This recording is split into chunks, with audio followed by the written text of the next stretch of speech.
wasn't born powerful. He wasn't born feared. He was born with nothing, and he decided that nothing would never be enough. January 17th, 1899, Brooklyn, New York. Alphonse Gabriel Capone, son of Italian immigrants, born into poverty, born into hunger, but also born into something else, ambition. The streets of Brooklyn were a school, but not the kind with books and teachers. This school taught one lesson: the weak serve the strong, or they disappear. By age 14, he had dropped out. He never looked back, not once. By age 16, he had joined his first gang. His teacher was a man named Johnny Torrio, a ghost, a strategist, a man who never raised his voice because he never needed to. Watch everything, say nothing, strike once.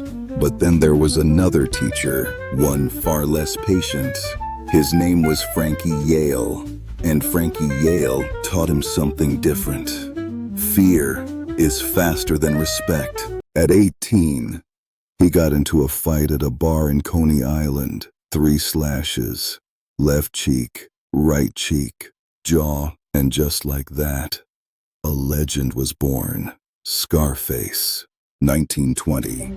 America made the biggest mistake in its history. It banned alcohol. For most men, this was a problem. For him, it was an invitation. He moved to Chicago and built an empire that would make the government blush. Bootlegging, gambling, prostitution. At his peak, $60 million a year.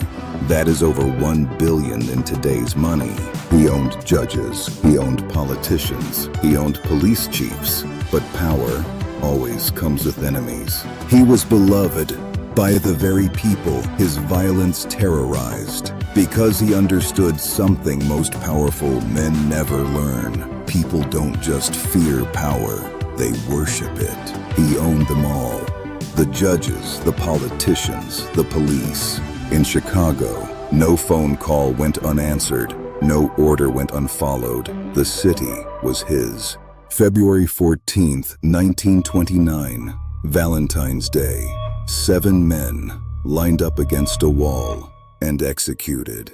The St. Valentine's Day Massacre. The massacre crossed a line. It was too loud, too brutal, too public, and it put a target on his back that would never come off. The public exploded. The government took notice, and the most feared man in America had just made the biggest mistake of his life.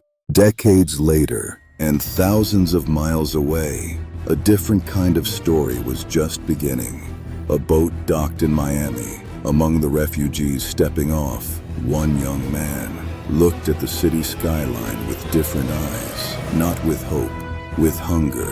His name, Tony Montana. He arrived with one rule: the world is yours. You just have to take it. He started at the bottom, washing dishes, running errands, taking orders from men. He knew he was smarter then, but he was not built for the bottom.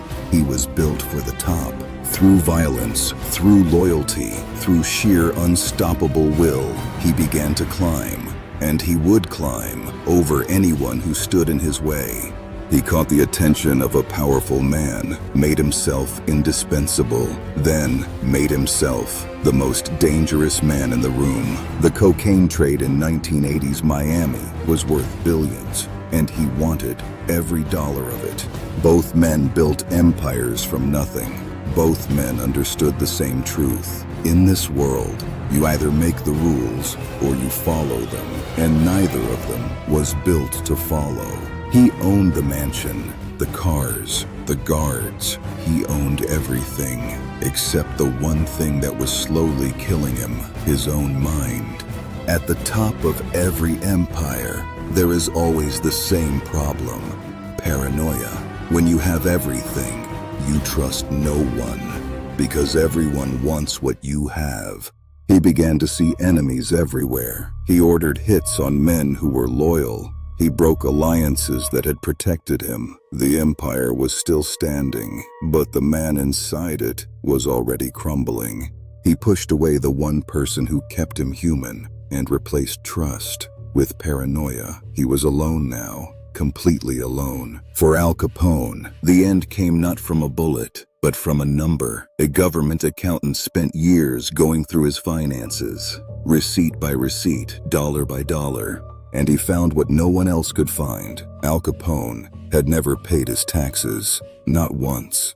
October 17th, 1931, the most feared criminal in American history was convicted of tax evasion, 11 years in prison.